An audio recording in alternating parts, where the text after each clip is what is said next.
Hey there, everyone. Welcome back to Empowered Ed Educator. And I hope you've been getting some great information by watching our videos. You've been able to share, leave us a review, comment. I want to hear what you're thinking. My goal is to get as much free information out to teachers and educators that I possibly can, because when you know something, I believe that you should share it. And although I can't give everything for free, I definitely can give these tidbits every week. So, having said that, it is Saturday and we're in April now. Gosh, I can't even believe we're in the second quarter of the year. The school year is flying by. We're about to start state assessments at my campus next week, and everybody is on everybody's nerves. Anybody feeling that? Because in addition to it, I don't know if you believe in this, but I truly believe in the power of a full moon. And it's not always positive power, right?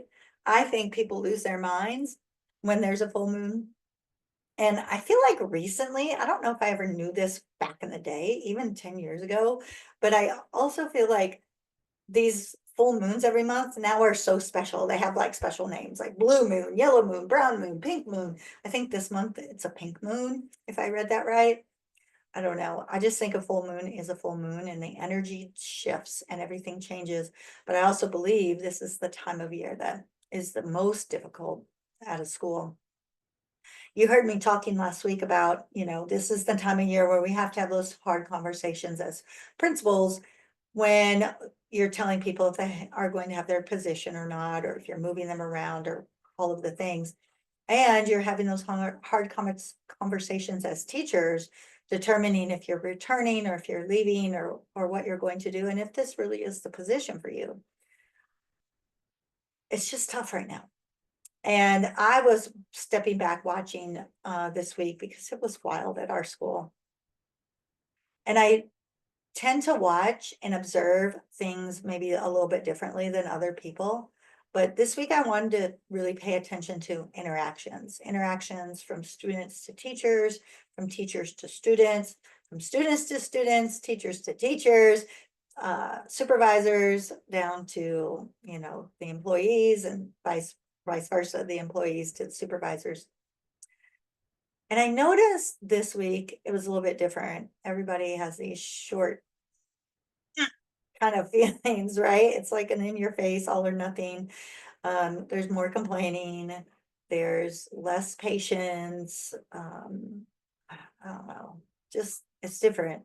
And I actually even woke up on Thursday morning and said to myself, I'm going to make it a point for the remainder of this school year to find 5 people every day and tell them something positive and make sure that they really know that it's genuine. And here's the funny thing that happened.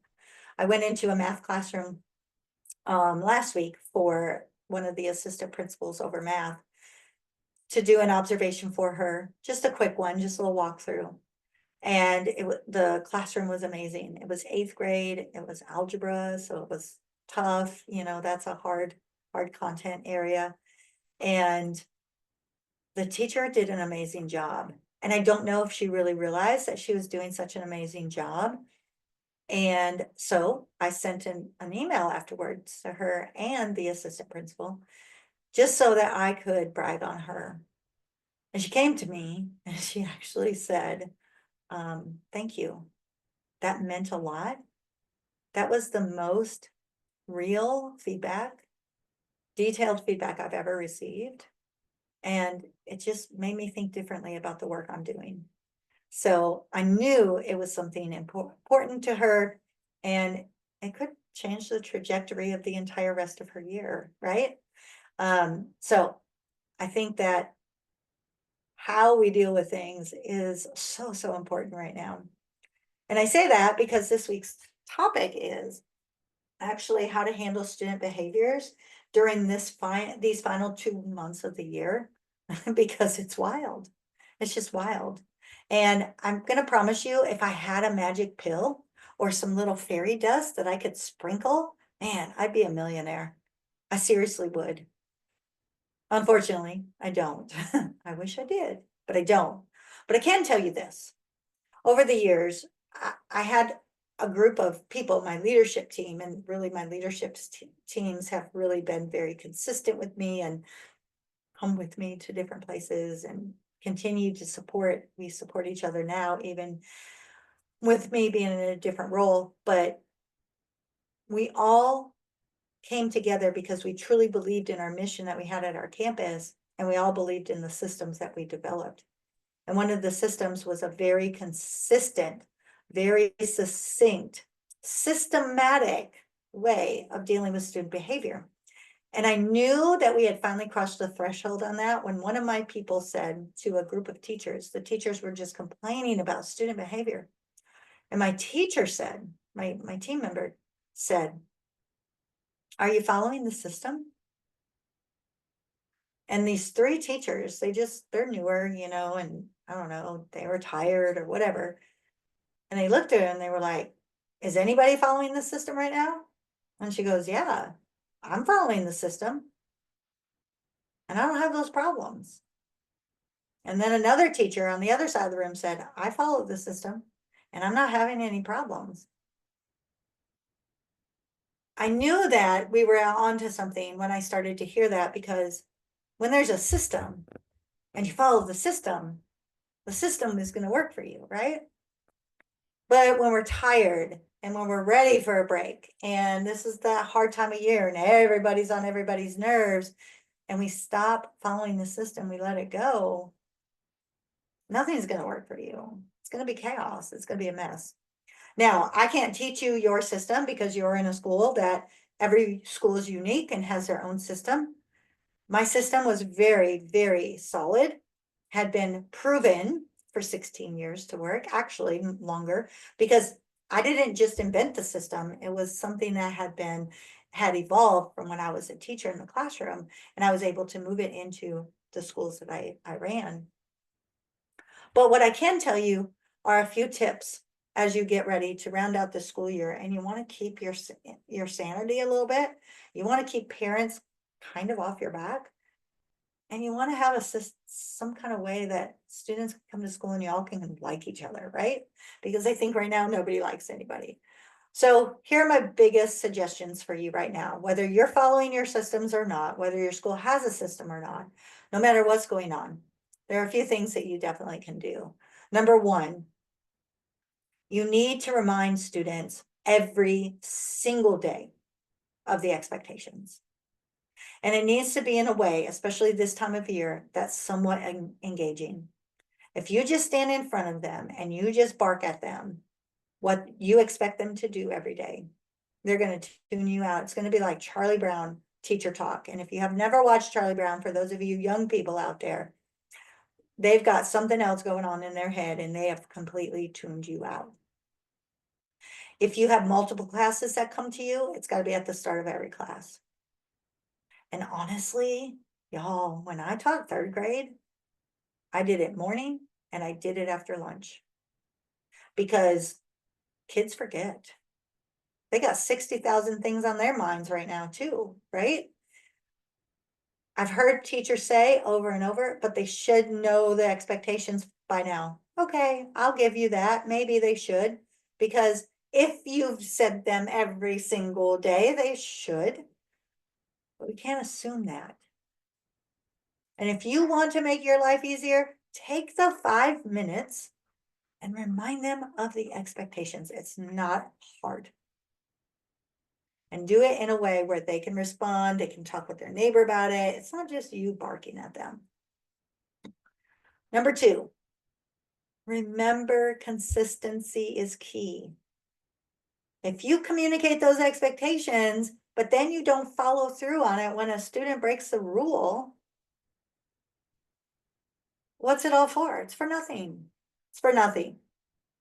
Because now they say, sure, you talk the talk, but you're not walking the walk. You're not following through. We get away with this, right? And then you're going to be frustrated. And then what it's going to lead to, and this is the one thing that breaks my heart, are students who get sent to the office and they start to believe their teacher doesn't like them. You don't want that. You don't want that reputation, I promise. You may think you want to be tough. You may think you want to be that badass that's out there going, you know what? Everybody fears me. Nobody's going to misbehave in my room, but I promise you, kids don't respond like that. Adults don't respond like that. If your principal came in acting like that, you would be ready for a fight. I promise. Nobody wants to be treated that way. You can save yourself a lot of headache by keeping things consistent. If it's a rule on Monday, it's a rule on Tuesday, Wednesday, Thursday, Friday. If it's a rule at 8 a.m., it's still the rule at 2:30, 2:45. Does this mean extra work sometimes? Absolutely. But when people see it happens, it happens. And when you say you're going to do something, do it. Don't threaten that you're going to do something and then you can't follow through. I'll give you an example. I'm seeing small groups of students now throughout the remainder of the year. And I had a small group for math. And I told the kids, this is what we're working on today. These are the materials you need. Don't bring anything else. Don't bring toys. Don't bring anything else. And I see a student with a toy. So I tell the student, put that away. Keep going on with the lesson. Student takes the toy back out again. I said to this student, what did I just say? The student said, to put the toy away. And I said, and did you do that? And she goes, yes, but then I wanted to play with it. And I said, okay. I said, this is what we're doing today. I said we weren't going to have toys today. You chose to not follow what I said. Your consequence is you're not going to learn with us today. You may go back to the whole group. And she looked at me like she was shocked. And I said, follow the rules or you don't get to come to the group. It's not that hard. And of course she moped off. And I spoke to her later in the day and she said, I'm sorry, I did not follow the rule. And I said, you're right, you didn't. And you can come back to the group on Monday. But you can't be in the group today and you're not going to stay in the group if you continue to play. I followed through. I took action. I'll tell you what, kids didn't bring in toys for the rest of that group because they knew it was my expectation. And they knew that if they didn't follow it, there was going to be a consequence. And then finally, this is the hardest one. Remember that every day is a new day. And walk into the classroom believing that your students are going to do their best for you. It will help you find joy. It will help you find peace. It will help you get up every morning. But only you can control your response to everything. You have the power to believe that your students are going to do their best for you today. You also have the power to believe that they're trying to make your life miserable. And I promise you, they're not. They're not staying up all night going, how can I make Miss Dixon's life miserable tomorrow? And then they develop a plan at midnight. They don't. Maybe there's a few outliers, especially as they get older or whatever. But for the most part, they don't. You're not that significant to them, but that's what they're doing. So try to believe good intent. I know it's hard. I've been in places where it was a real challenge for me to start to believe that. But I also know when I did start to believe that, it changed everything for me. And that can go from students to parents, to staff members, to colleagues. Because everybody gets on everybody's nerves right now, right? Yeah. All right, so those are my 3 tips for you this week. If you want more help, I do have group coaching that I provide every week for teachers who need some support. I do ask that you come in at least for a 4-week period because we're not going to fix everything in 1 week. But right now, this is our focus. Managing things through the remainder of the year and trying to find that positive attitude. So reach out to me at SherryDixonConsulting@gmail.com and let's get connected if you need that extra support. All right, have a great week, y'all. You can do this. I promise you. I promise you. Because I've seen teachers struggling teachers, subpar teachers, average teachers who make it. And if that's the case, and you're listening to this, you're reaching out for a reason, right? You want to be better? You can do this. You got this. All right, have a great one.